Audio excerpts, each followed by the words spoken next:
Olá, hoje no Alesp em Pauta, nós vamos falar sobre saúde mental, né? Saúde mental das mulheres e, segundo uma pesquisa, a saúde de colaboradoras de algumas empresas brasileiras, elas detalharam, as empresas, que 30% das mulheres possuem diagnóstico em fase de tratamento para depressão e ansiedade. Olha isso, o estudo foi feito em agosto de 2023, né, por meio, quer dizer, ano passado, mas tem pouco tempo, né, por meio de um questionário auto-preenchido por cerca de 16 mil mulheres e 7 mil homens com idade entre 18 e 74 anos. Bom, para falar sobre esse tema, eu recebo aqui em nossos estúdios a Aline Sampaio, que é psicóloga, né, Aline? Bem-vinda aqui. Obrigada. Ao nosso estúdio. E também, através da plataforma Zoom, eu converso com a Marcela Bianca. Marcela, tudo bem? A Marcela é neuropsicóloga. Muito bem-vinda aqui ao nosso programa, Marcela. Obrigada. Eu queria saber já de cara, Aline, como a ansiedade ela se manifesta de maneira específica em vocês, nas mulheres. Olha, há diversas formas, né? Primeiro porque a mulher sofre mais pressões no dia a dia, por N motivos, né? Então, a mulher tem pressões referente ao corpo, referente à competitividade com os homens, referente também à pressão da vivência no dia a dia, de que ela precisa muitas vezes se superar, sempre se superar. E fora, claro, a rotina dupla, tripla que ela vive no dia a dia. Então é muito mais difícil, às vezes, para essas mulheres lidarem com tudo isso. Então elas sempre estão pensando, porque o que é a ansiedade? A ansiedade é algo natural do ser humano. Quando ela fica ruim, quando ela só existe o futuro. Então é só o futuro e futuro de forma negativa, algo só ruim que pode acontecer. Essa ansiedade pode ter a ver também com a maneira com que a pessoa fala, de se expressar. Por exemplo, você. Eu percebo, tá vendo? Eu não sou psicólogo, eu não sou médico, mas eu também sou assim. Eu tenho essa coisa, eu sou ansioso, eu sou uma pessoa ansiosa, isso aí não tem jeito. Você pode perceber isso na pessoa só mesmo através, pura e simplesmente através da fala, da maneira com que ela fala, que se expressa corporalmente? Pode também, mas assim, às vezes é preciso ir um pouco mais além. Porque a gente pode olhar detalhes, a gente pode ver alguns lugarzinhos, por exemplo, dessa pessoa, a forma como ela age. Algumas pessoas têm até psicossomáticas, sintomas psicossomáticos, que é o suor. Você é ansiosa? Sou. Viu? Tá vendo? Tá vendo? E como psicóloga, a gente sempre, especialmente na minha abordagem, né, a gente assume os lugares. Porque é importante que a gente fale também. E a gente precisa aprender a lidar no dia a dia com isso. E eu acho que para a mulher também é mais difícil nesse setor. Eu, como mulher, vou dizer, a gente está sempre sendo muito cobrada. Então, a gente precisa sempre estar nesses lugares, né? O que a gente precisa, o que o outro espera da gente, o que a gente vai fazer para agradar. Mas você fala, a mulher, você deu um exemplo agora aí, hoje a mulher tá naquela loucura, mas até porque há um tempo atrás, as mulheres se falava muito em questão de igualdade entre mulheres e homens. Isso também pode ter afetado a questão da ansiedade das mulheres? Com certeza. Eu posso dizer porque, assim, a gente ainda não fala sobre igualdade hoje, né? A gente fala no ambiente empresarial, corporativo hoje, é um ambiente ainda, muitas vezes, insalubre para a mulher. Claro, porque a gente está falando de assédio moral, assédio sexual e outros assédios que visualizam e que fazem com que a mulher tenha medo de trabalhar ou tenha essas vivências no dia a dia. Quando a gente fala desse histórico da mulher e da liberação da igualdade, a gente também fala sobre isso. É o que não acontece com o homem, né? Dificilmente. Também, o homem também sofre assédio também. Mas não é, em relação a, se você for comparar em relação à mulher, claro, a gente sabe que a mulher é muito mais, né, tanto assediada sexualmente, moralmente. Eu acho que tem até por ser chamado sexo mais frágil, como dizem. Não me perdoe, eu não estou dizendo que hoje, imagina, eu tive uma guerreira na minha vida, que foi minha mãe, né, que me criou, nunca tive pai eu mal conheci, então minha mãe sempre foi pai e mãe. Então aí você vê o que é ser mulher mesmo, entendeu? A guerreira. A mulher é guerreira. Por isso que eu admiro e respeito muito a mulher.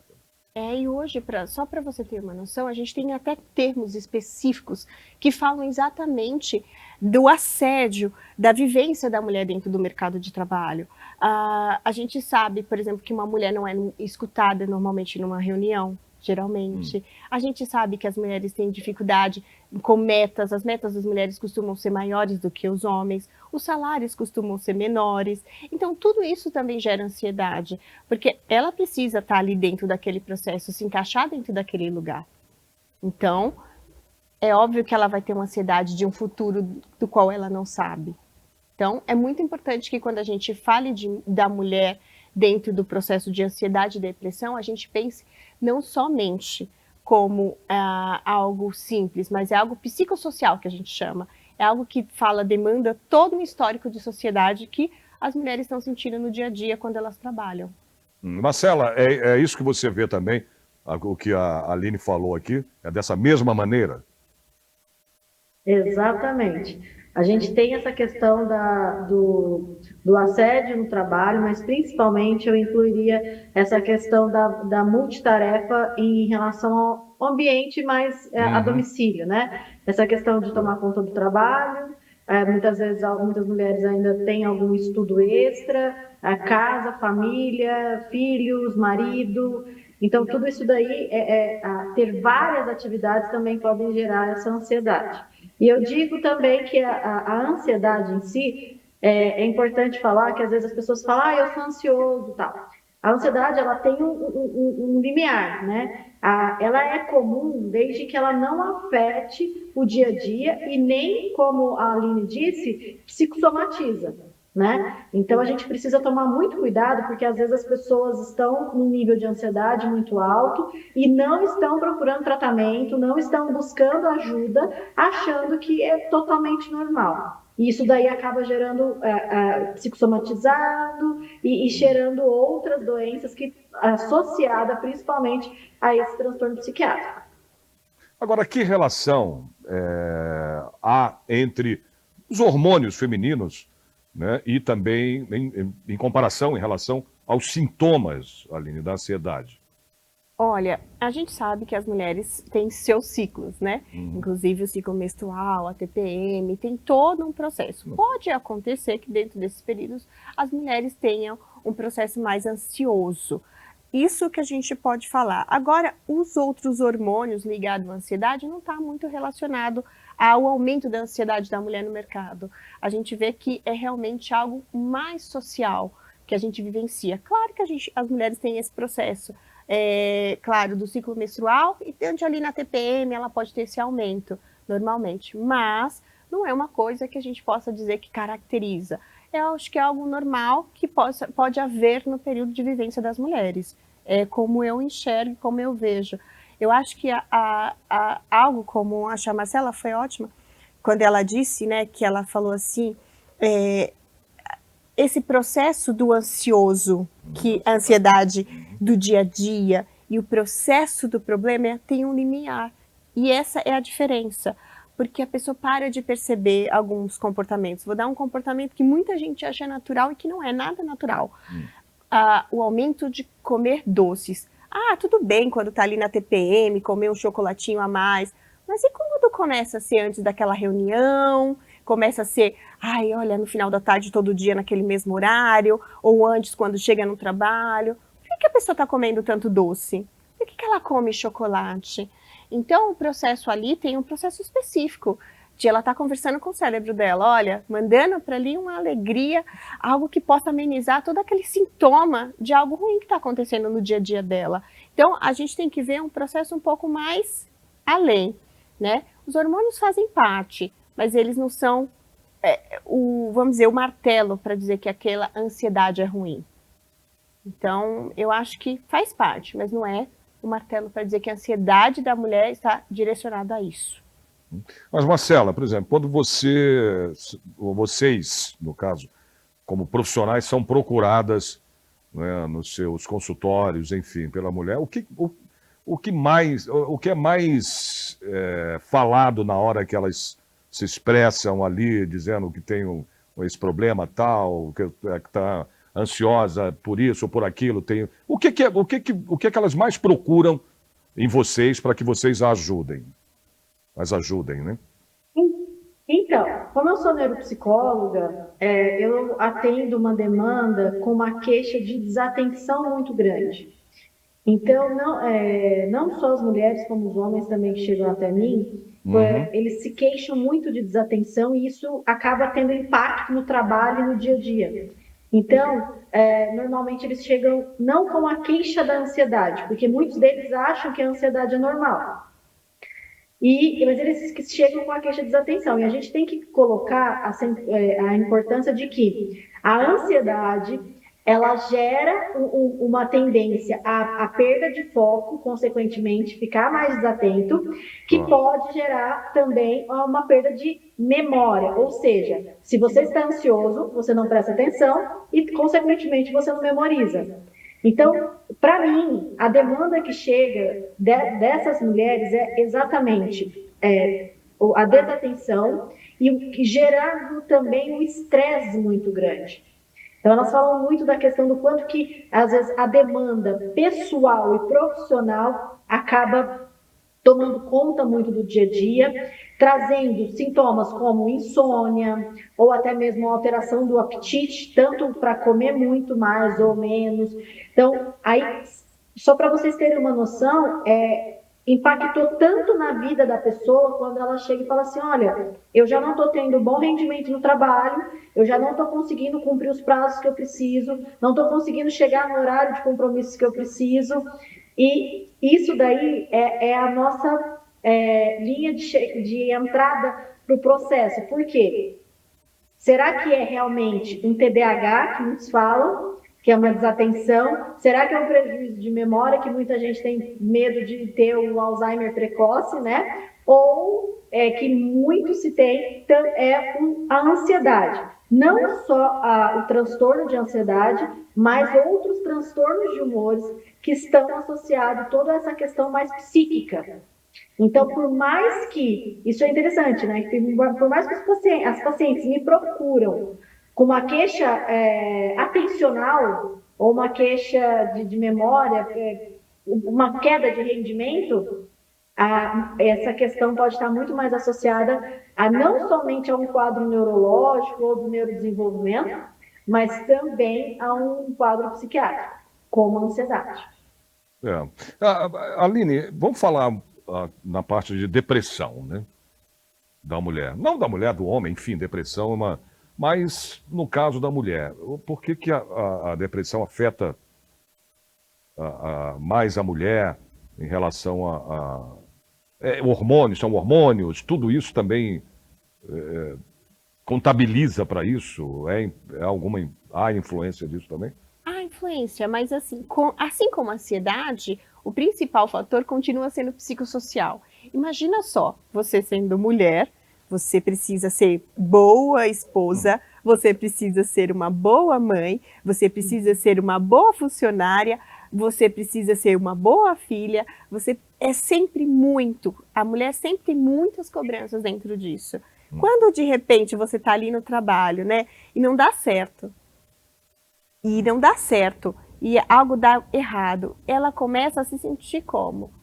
Tem algo errado, eu não sei fazer. Começa a se questionar. E cada vez mais vai se questionando, dizendo que ela não é capaz de fazer aquilo, aquela demanda do qual ela foi dada. Mas realmente vai ser impossível. Às vezes precisa, além desse trabalho, eu preciso estudar, cada vez mais se informar, cada vez mais ter mais coisas. Então é um processo. Muitas vezes pode começar como um processo ansioso. Eu preciso fazer mais coisas e até chegar à depressão. Então a depressão quase sempre no processo da mulher é muito relacionado também ao psicossocial. A essa cobrança, essa barbada que tem da mulher, essa cobrança extrema que tem no dia a dia da mulher. Então é sempre muito relacionado a isso. Eu queria que você falasse também, nós temos uma lei, aliás, uma lei estadual aqui, né, que garante aí, no caso, o direito das mulheres ter um acompanhamento em termos de consultas, né, enfim. E também essa lei, ela amplia as políticas de proteção e de saúde para as mulheres. Eu queria que você falasse da importância dessa lei. São vários deputados, inclusive aqui estaduais, que são autores dessa lei, né, a Lei 17.803 de 2023. Qual a importância dela? Extrema. Porque a gente não falou de outra coisa relacionada à depressão, né? A mulher está mais em risco. Isso é uma realidade. A violência doméstica para a mulher é algo, isso que a gente sabe, extremamente surreal e anda no dia a dia com elas. Então, essa lei é extremamente importante, porque quando a gente fala de cuidar da saúde mental da mulher, de cuidar de todo esse histórico da mulher, faz pensando nisso também.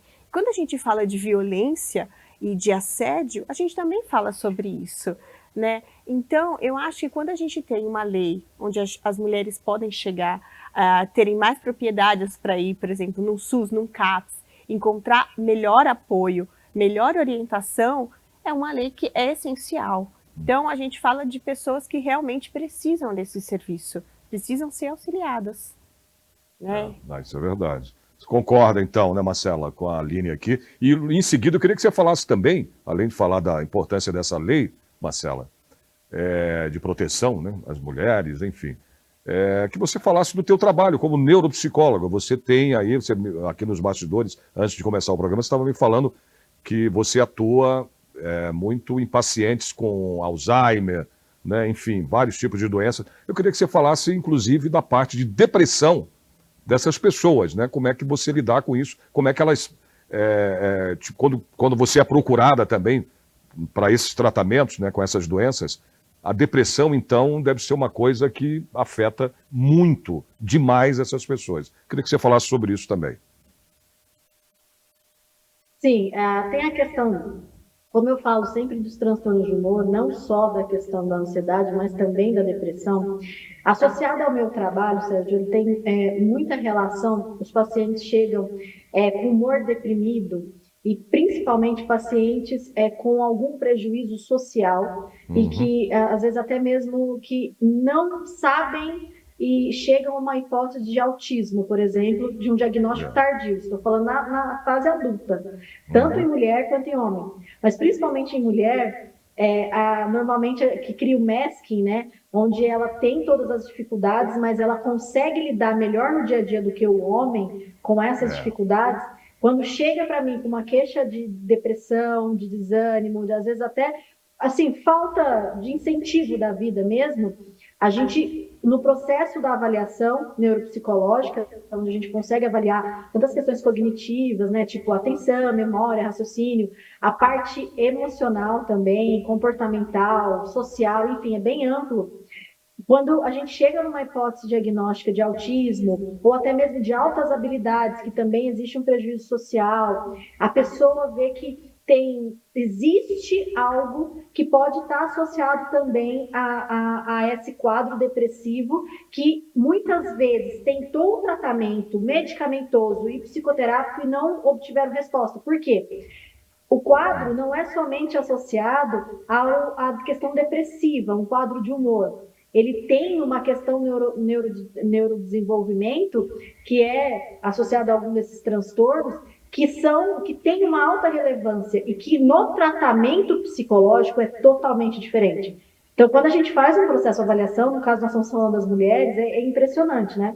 Eu estava agora numa reunião com uma paciente que ela fala o quanto é a importância da mudança dela, né, no dia a dia, porque antes ela achava que era uma questão do tipo, eu não tenho motivação, eu não tenho perspectivas, eu só fico deprimida, e depois do processo avaliativo, nesse caso que ela chegou ao diagnóstico do autismo, mas clareou tanto a mente dela, que o tratamento ele foi tão assertivo, que a gente conseguiu assim, trazer não só uma melhora do quadro, mas como também a gente conseguiu fazer assim, uma mudança radical muito grande na vida dela, né?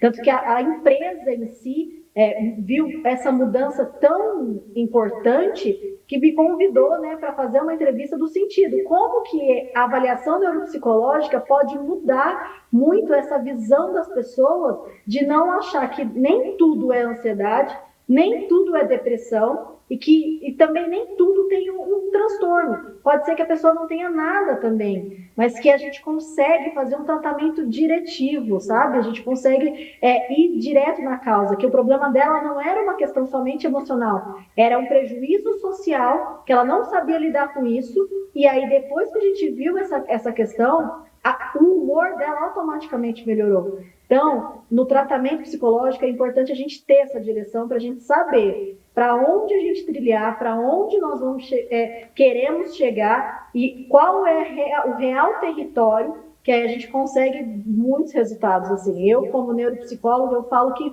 auxilia muito também. Eu trabalho com muitos psicólogos, outros profissionais que falam, olha, eu vejo que tem alguma coisa, mas e faz uma avaliação neuropsicológica para a gente ter clareza, né? E aí consegue ter uma clareza e os profissionais conseguem ser muito mais diretivos. Então é bem importante, assim. Tá bom. Olha, antes de ir para o intervalo, eu quero saber da Aline, quais são os sinais de depressão que podem ser, né, no caso aí, ser mais comuns nas mulheres? Vamos dizer assim. Olha, eu vejo assim, acho que é mais comum, muitas vezes, perda do apetite, uma tristeza profunda, falta de motivação para fazer absolutamente nada. Tudo que era maravilhoso fazer, de repente não tem ânimo, não tem vontade, não se sente animado, parece que a vida perdeu o brilho, perdeu aquela animação. Muita gente sente uma angústia enorme. Não como uma outra pessoa qualquer, um homem também não. Exato, é como outra pessoa qualquer. Os sintomas são os mesmos. São os mesmos. Tá bom. Olha, a gente vai fazer um intervalo, tá bom? Daqui a pouco eu volto para a gente falar mais sobre essa questão de ansiedade e depressão nas mulheres. Voltamos já.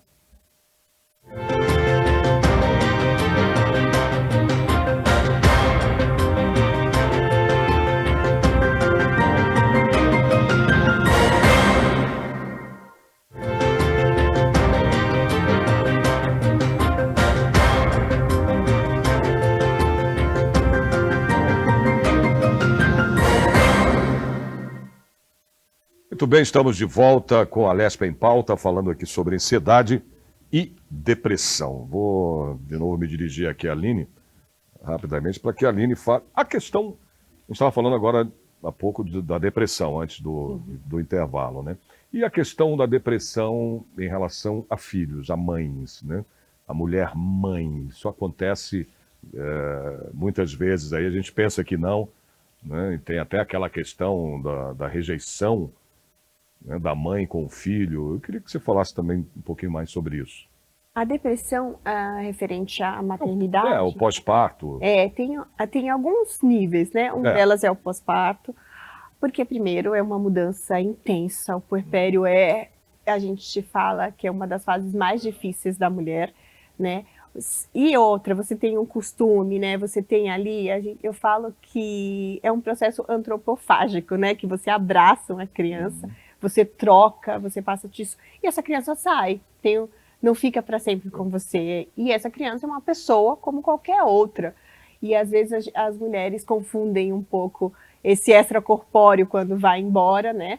Como se você é meu, exclusivo. E na verdade é uma pessoa que está aprendendo a viver assim como ela. E sentir tudo isso às vezes é um pouco difícil. Então, e fora também que se fala muito que a mulher é instinto materno, e tem muitos estudos que já falam que não existe instinto materno, é aprendido. E isso varia muito de mulher a mulher, mas há um estudo bem complexo que fala que já é aprendido, que a gente não existe isso em nós. E não é uma coisa simples para a mulher, né? Ela tem que lidar com os próprios hormônios, lidar com a amamentação, a mudança, toda uma estrutura que nasce com uma criança. Quando dizem, né, quando nasce uma criança, nasce uma mãe. E é realmente. E com o passar das fases, cada fase tem uma mudança que fala com a mulher e fala com as suas próprias inseguranças, com sua autoestima, com seus lugares, né? E a sua separação entre ela e o filho. E também as expectativas. Então, é muito comum que algumas mulheres sofram possam entrar em depressão diante de todo o processo que tem da maternidade. a dificuldade de lidar com aquilo. Então, entender esse processo de si e com o outro é muito fundamental. Mas é um processo é mais comum do que se imagina. E fora a pressão da sociedade, quantas mulheres não escutam no dia a dia coisas do tipo, por que você não faz assim com seu filho? Acho que você deveria fazer desse jeito. Acho que você... Sempre há uma pressão muito externa do dia a dia e na vivência da mulher. Então, que faz com que ela se sinta muito inferior e inadequada. Então, quando você começa a se sentir, poxa, será que eu não sou boa para o meu filho? Será que eu vou transformar o meu filho? Ai, será que eu mimo demais? Será que eu não mimo demais? Será que eu sou muito rígida? São muitas perguntas. Será que eu vou transformar a vida dessa criança em algo muito ruim? Então, é um processo difícil. Marcela, a menopausa pode ser, aí no caso, um período de maior vulnerabilidade para os distúrbios mentais das mulheres, Marcela? Não somente a menopausa, né? Essa questão, ele tem uma questão maior dos hormônios das mulheres, sem sombra de dúvida, mas a gente tem que pensar que podem ter outros momentos que podem ter muito a presença de um transtorno de humor muito mais acentuado do que somente na menopausa. Depende muito de cada mulher. Tem mulher que passa melhor na menopausa, tem mulher que passa um pouco, né, com os transtornos mais à flor da pele, enfim, então varia muito de pessoa a pessoa. Uhum. No homem a gente chama de andropausa, não é isso? Mas não deve ter o mesmo efeito que tem a menopausa específica nas mulheres, né, em relação... a gente tem um processo muito abrupto de mudança corporal da mulher, mudança física e mudança também na sociedade. A gente começa a falar também ali de uma estrutura, né, que a gente sofre hoje bastante, que é o etarismo. A gente sabe que as mulheres, elas podem ter algumas mudanças físicas também, como cansaço, aumento do cansaço, elas podem ficar um pouco mais irritadiças, porque também tem realmente uma mudança hormonal, mas claro que isso pode variar de mulher a mulher. É muito comum, mas pode variar de mulher a mulher. E o que aumenta a pressão nessa idade é que o envelhecer, o fato de ela estar na menopausa, envelhecer, é que ela não vai ser mais útil. Ela não é uma pessoa mais útil, que ela não serve mais. A ideia que se coloca... Isso é o que ela pensa, né? Mas ainda tem na sociedade. A gente pode até dar exemplos agora de acontecimentos que estão acontecendo pelas redes sociais, né? A ideia sempre de que quando a mulher vai ficando mais velha, menor é a utilidade dela. Então, é muito mais fácil. A gente pode pegar pesquisas que podem afirmar isso. É muito mais difícil as mulheres arranjar emprego depois de uma certa idade, especialmente após os 50, 55 anos. É muito mais difícil para as mulheres arranjarem trabalho. E assim por diante. Então, isso pode gerar também um processo de dúvidas, tristeza, muita angústia e ansiedade também, e depressão. Eu acho que é um processo muito encadeado. Concorda, Marcela, com o que a Aline está falando? Porque a mulher, ela disse aqui, a mulher, ela acha ou pensa que ela não presta para mais nada. Imagina, gente, não tem... Eu sei que é complicado, né? A menopausa, né, para a mulher. Aliás, a questão de hormônios, né, gente? Não tem nem o que dizer. Só pelo fato de você gerar uma vida, né, você engravidar, você tudo. Cara, não tem nem o que... Né? É uma mudança muito drástica na mulher, né, Marcela? Eu concordo com a Aline plenamente e vejo que tem muito mais uma relação de uma questão do envelhecimento em si, que não necessariamente é somente da menopausa, desse período. A mulher, não é só na época da menopausa que ela já começa a sentir o que a Aline disse de tipo, como se fosse uma inutilidade, né? Ela, aos 40 anos, ela já começa a ter esse sentimento e só vai aumentando. Mas eu sempre falo, gente, a gente envelhece não é a partir dos 60, a gente envelhece desde que a gente nasce. Então, acaba que a questão de envelhecer mexe muito com o emocional. Né, do tipo, meus filhos foram embora, eu já estou sozinho, ou não tenho o potencial que eu tinha antes, e acaba que entra nesse momento do envelhecimento juntamente com os hormônios, né, da menopausa, aí gera toda esse turbilhão, né, de emoções que acaba afetando o dia a dia da mulher, né? E uma coisa importante, Sérgio e Aline, que eu gostaria de completar na fala da Aline, que eu achei muito importante, é que quando tem a depressão pós-parto, afeta muito o emocional da mãe, mas isso pode afetar muito no emocional da criança que vai se tornar aquela mulher, né, aquela pessoa adulta depois. Porque o sentimento, às vezes, de rejeição, que pode gerar numa depressão pós-parto, ela gera não só o impacto ali na mãe, mas naquela criança que está se formando, né? E aí é onde chega, mas será que o sintoma veio somente por questões de trabalho ou de estudo? Não, pode ter uma questão, algo associado lá da infância, né? Desde quando o bebê era criança, que não teve a questão do afeto, teve um sentimento de rejeição. Então, isso também pode trazer uma tendência a ter esses sintomas de ansiedade, de depressão, essas alterações de humor. E tem uma coisa incrível que a Marcela falou disso. Há um tempo atrás, eu tive a oportunidade de trabalhar em um hospital. Você sabe que no hospital a gente fala com as crianças, né? A gente toca, tem o toque, para que a gente sinta o afetivo, é muito importante para o bebê e transforma realmente, a gente vai trazendo essa carga de aprendizado. É muito legal isso que ela falou, é extremamente importante. Bom, a gente falando da menopausa, que a gente está dizendo aqui, vamos partir para a parte da questão da sexualidade e a saúde mental, já que a gente está falando da menopausa, né, da mulher, no caso aí tem alguma relação significativa? Se tem, de que maneira? A menopausa também traz algumas mudanças corporais muito importantes para as mulheres. As mulheres costumam ter mudanças físicas, especialmente referência ao corpo, tanto ao processo de engordar, a mulher ela costuma ficar mais... a gente fala que algumas regiões costumam ficar mais... secas, né? Costumam ter alguns tipos de problemas específicos. Então, a mulher, nesse momento, costuma ter mais problemas para ter relações sexuais, é bem comum. Algumas podem ter muita vontade e outras podem ter nenhuma vontade.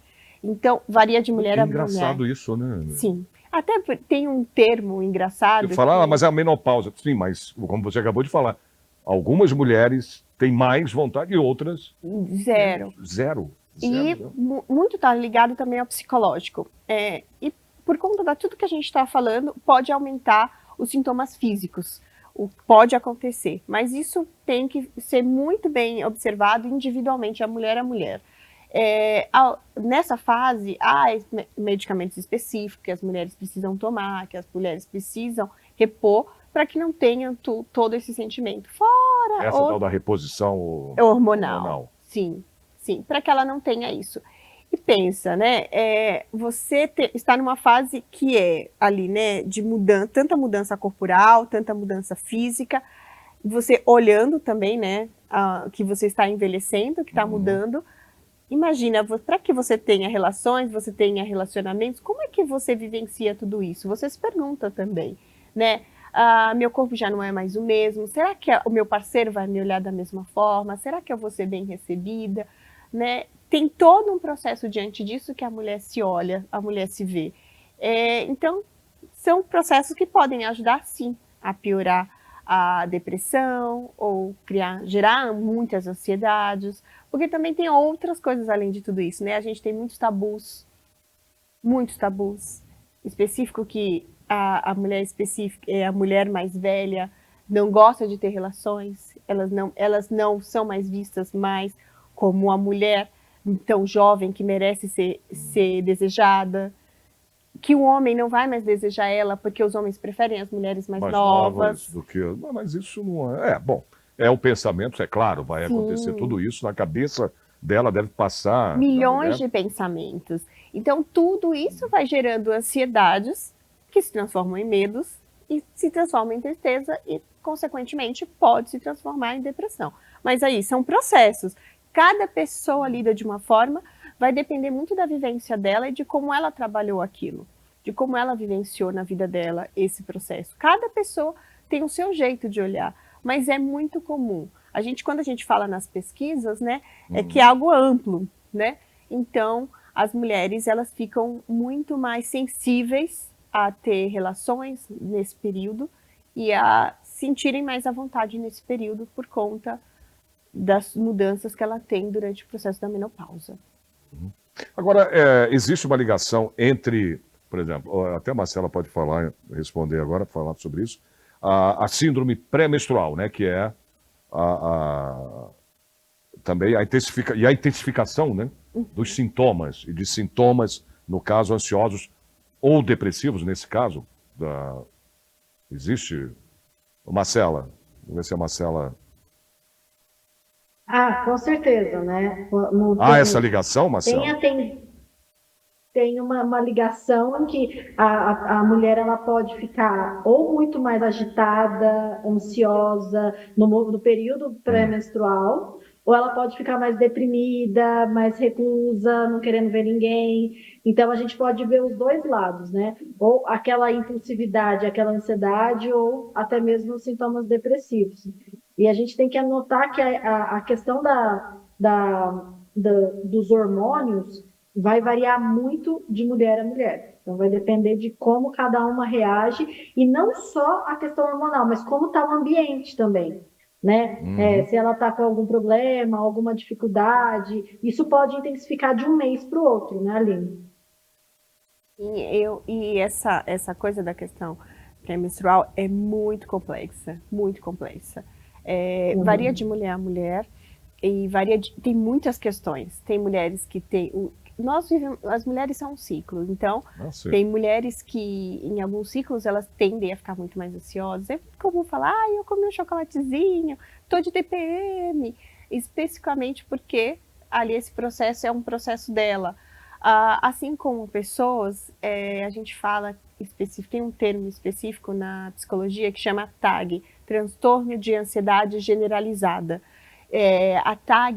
Pessoas que têm TAG e que sofrem e que tem durante o período de menstruação, elas, como a Marcela foi muito boa falando sobre isso, elas costumam a ter os sintomas aumentados, sim. Podem ter, se não estiverem muito bem medicadas e muito bem orientadas. Pode acontecer.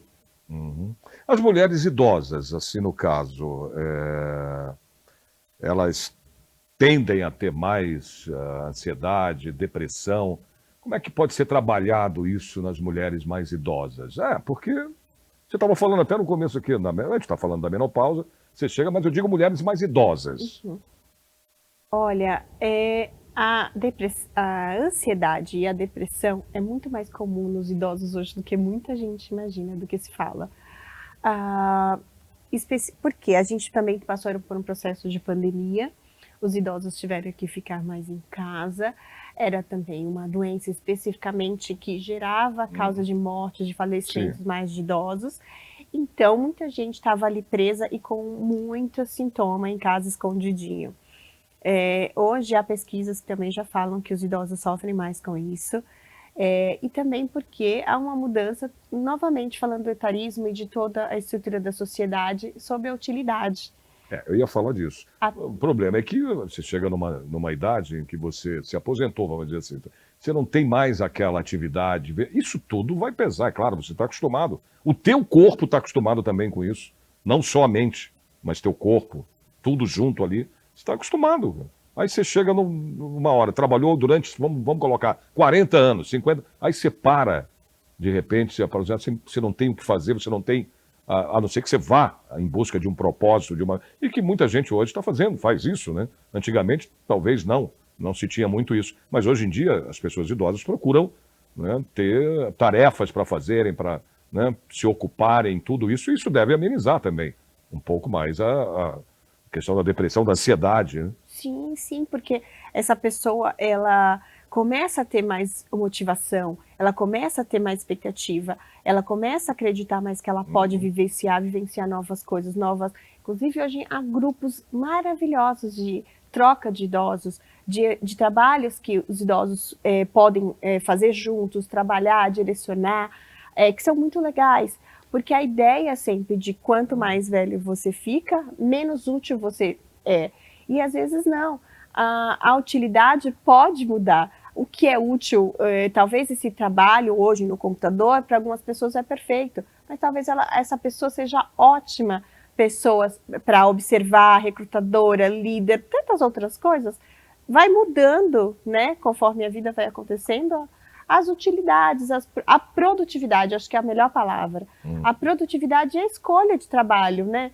A ideia sempre é de que o idoso não serve para nada, e não é uma verdade. Ele tem muita bagagem e ele pode nos ensinar muito, né? E que as pessoas não conseguem enxergar. Vou passar para o outro lado para a Marcela, que eu quero saber o seguinte.